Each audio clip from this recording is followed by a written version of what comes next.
কাৰণটা হৈছে যোৱা 3 বছৰ আগতে মই মোৰ পত্নীটো মোৰ ঘৰৰ পৰা পালাই যায়। মই কাম কৰা অৱস্থাত পালাই যায় পিছত বহুতবাৰ আনবা গৈছোঁ, ৰাইজলৈ আনবা গৈছোঁ, মোক দিয়া নাই। ৰাইজে এনে বিনা অপৰাধত বিনা দোষতে মোক হাৰাশাস্তি কৰি সমাজ একফৰীয়া কৰি থৈছে। দোকান ঘাটৰ পৰা বস্তু নিদে, মই যালে দোকানী কয় এই ৰাইজে মানা কৰিছে, আমি দোকানত যদি মাল দিম আপুনি মইহে ফুৰিব লাগিব 1000 বুলি এনেকুৱা দোকানীক ভাবকি দিয়ে থৈছে আৰু কি ৰাইজে।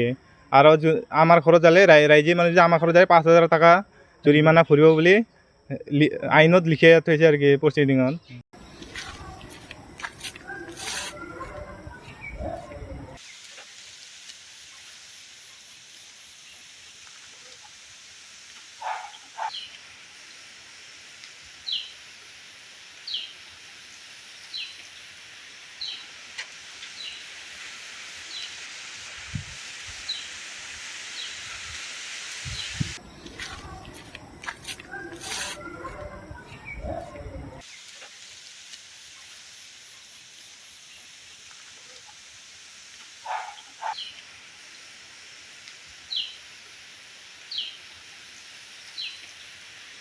কাৰণটা হৈছে যোৱা 3 বছৰ আগতে মই মোৰ পত্নীটো মোৰ ঘৰৰ পৰা পালাই যায়। মই কাম কৰা অৱস্থাত পালাই যায় পিছত বহুতবাৰ আনবা গৈছোঁ, ৰাইজলৈ আনবা গৈছোঁ, মোক দিয়া নাই। ৰাইজে এনে বিনা অপৰাধত বিনা দোষতে মোক হাৰাশাস্তি কৰি সমাজ একফৰীয়া কৰি থৈছে। দোকান ঘাটৰ পৰা বস্তু নিদে, মই যালে দোকানী কয় এই ৰাইজে মানা কৰিছে, আমি দোকানত যদি মাল দিম আপুনি মইহে ফুৰিব লাগিব 1000 বুলি এনেকুৱা দোকানীক ভাবকি দিয়ে থৈছে আৰু কি ৰাইজে।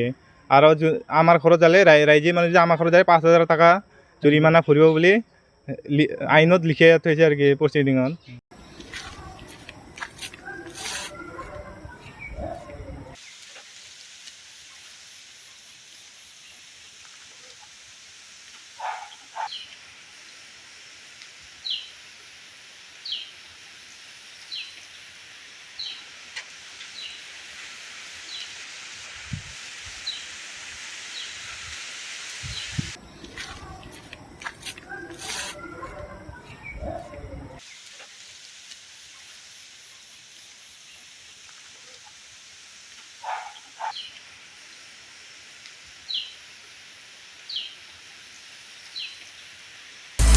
আপুনি বিচৰা বাতৰি পাব কেৱল নিউজ 18 এপত।